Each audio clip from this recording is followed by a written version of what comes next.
கிறிஸ்துவுக்குள் அன்பான தேவனுடைய பிள்ளைகளே, இயேசு கிறிஸ்துவின் பரிசுத்த நாமத்தில் உங்களை வாழ்த்துகிறேன், ஆசீர்வதிக்கிறேன். கிருபையானது உங்களோடு கூட இருப்பதாக.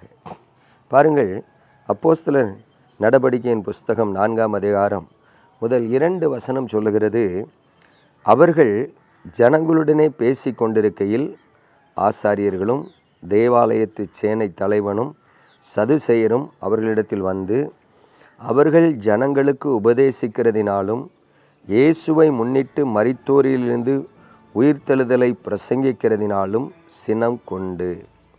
பிரியமான தேவனுடைய பிள்ளைகளே, அப்போஸ்தலர்களுடைய நாட்களிலே அவர்கள் இயேசுவின் மரணத்தை குறித்தும் உயிர்த்தெழுதலை குறித்தும், ஒருவேளை மரித்தோர் உயிர்த்தெழுதல் உண்டு என்பதை குறித்தும் மிக திட்டமாக திருஷ்டாந்தமாக ஜனங்களுக்கு உபதேசித்து கொண்டிருந்தார்கள் என்று வேதம் சொல்லுகிறது. அந்த வேத வசனம் மிக அழகாய் சொல்லுகிறது, அப்போஸ்தலர்கள் அவர்கள் இயேசு கிறிஸ்துவின் காலத்துக்கு பிறகு சிதறி போனார்கள் என்று வேதம் சொல்லுகிறது. அப்படி சிதறி போனவர்கள் எங்கும் சுற்றி திரிந்து இயேசு கிறிஸ்துவின் உயிர்த்தெழுதலை குறித்து பலமாய் சாட்சி கொடுத்தார்களாம். அப்படி அவர்கள் பலமாய் சாட்சி கொடுக்கும் பொழுது தேவனும் அவர்களோடு கூட இருந்து தமது பலத்த கிரியைகளை, அற்புத அடையாளங்களை ஜனங்களுக்கு மத்தியிலே செய்து அப்போஸ்தலர்களால் பிரசங்கிக்கப்பட்ட வார்த்தையை தேவன் உறுதிப்படுத்தினார் என்று வேதம் சொல்லுகிறது.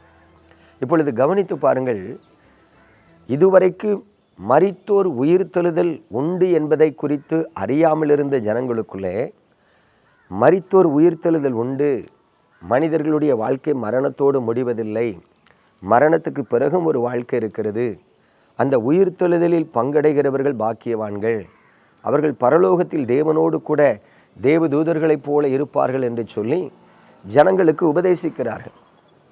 இதை கேட்கிற ஜனங்களில் பலர் மனம் திரும்பி கொண்டிருக்கிறார்கள்.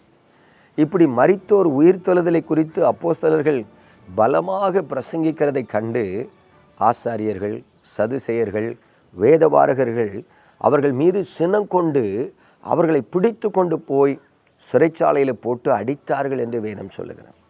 பாருங்கள், சத்தியத்தை பேசுகிறதை விரும்பாத ஜனங்கள் ஒரு கூட்ட ஜனங்கள் இருக்கிறார்கள். சத்தியத்துக்கு செவி கொடுக்காத ஜனங்கள் ஒரு கூட்ட ஜனங்கள் இருக்கிறார்கள். சத்தியத்தை பேசுகிறதினால் பகைக்கிற ஜனங்கள் ஒரு கூட்ட ஜனங்கள் இருக்கிறார்கள்.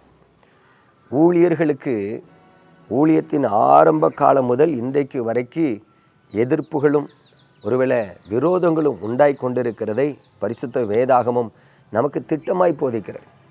தீர்க்கதரிசிகளின் காலங்களிலிருந்து பாருங்கள், தேவன் சொல்லுகிற தீர்க்க தரிசனத்தை சத்தியமாய் சொல்லுகிற தீர்க்கதரிசிகளை ராஜாக்கள் பகைத்தார்கள் என்று வேதம் சொல்லுகிறது.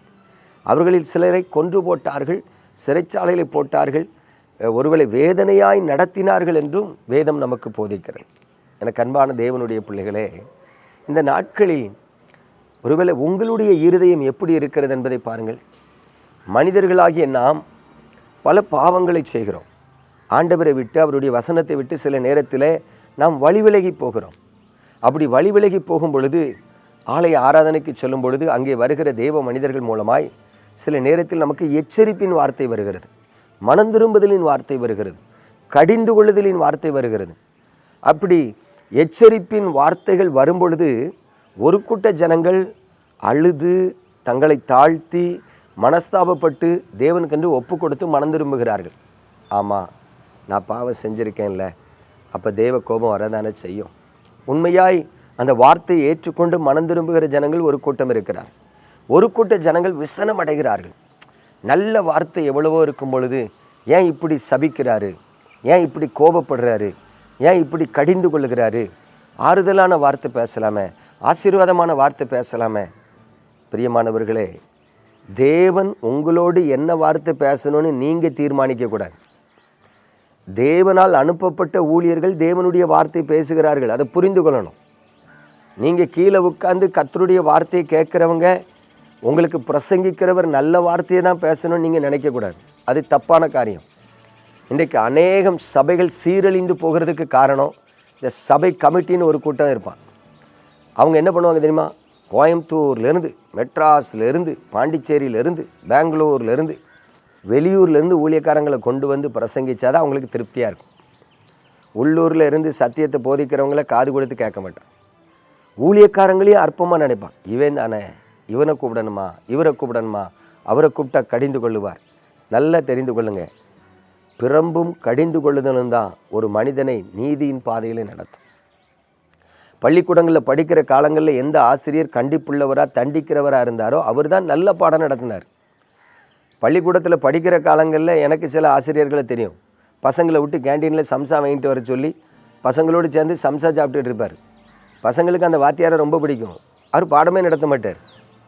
நல்லா தெரிஞ்சுக்கிடுங்க, ஆவிக்குரிய வாழ்க்கையில் நீங்கள் என்றைக்கு கடிந்து கொள்ளுதலுக்கு செவி கொடுக்கிறீர்களோ அப்பொழுது நீங்கள் கர்த்தருக்குள் இருக்கிறீர்கள் என்றும் அர்த்தம், கர்த்தருடைய பாதையில் நடத்தப்படுகிறீர்கள் என்றும் அர்த்தம்.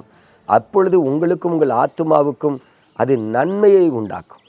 பிரியமானவர்களே, எந்த ஊழியக்காரராகிலும் வந்து கடினமான வார்த்தைகளை பேசினால் பகைக்காதீர்கள், வெறுக்காதீர்கள். அப்படிப்பட்ட ஊழியர்களையும் அழைத்து பயன்படுத்துங்கள் என்று இயேசுவின் நாமத்தில் உங்களுக்கு புத்தி சொல்லுகிறேன். நாம் ஜெபிப்போமா? எங்கள் அன்பின் பரலோக தகப்பனே, பரிசுத்தமான அந்த காலை வேளைக்காக உமக்கு ஸ்தோத்திரம். உமது கிருபையுள்ள கரத்தில் எங்களை தாழ்த்துகிறோம். ஆண்டவரே, இப்பொழுதும் உமது வார்த்தை உமது பிள்ளைகளின் மனக்கண்களை திறக்கட்டும். உம்முடைய பிள்ளைகளை உணர்வடைய செய்யட்டும். உம்முடைய பிள்ளைகளின் வாழ்க்கையை செவ்வைப்படுத்தட்டும். இயேசு கிறிஸ்துவின் நாமத்தில் உம்முடைய பிள்ளைகளுக்கு அப்படிப்பட்ட அன்பின் இருதயம், தாழ்மையின் இருதயம், பரிசுத்த இருதயம் உண்டாகட்டும் என்று வாழ்த்தி அவர்களை ஆசீர்வதித்து ஜெபிக்கிறேன். ஜெபம் கேளும் எங்கள் ஜீவனுள்ள பரம தகப்பனே. ஆமென்.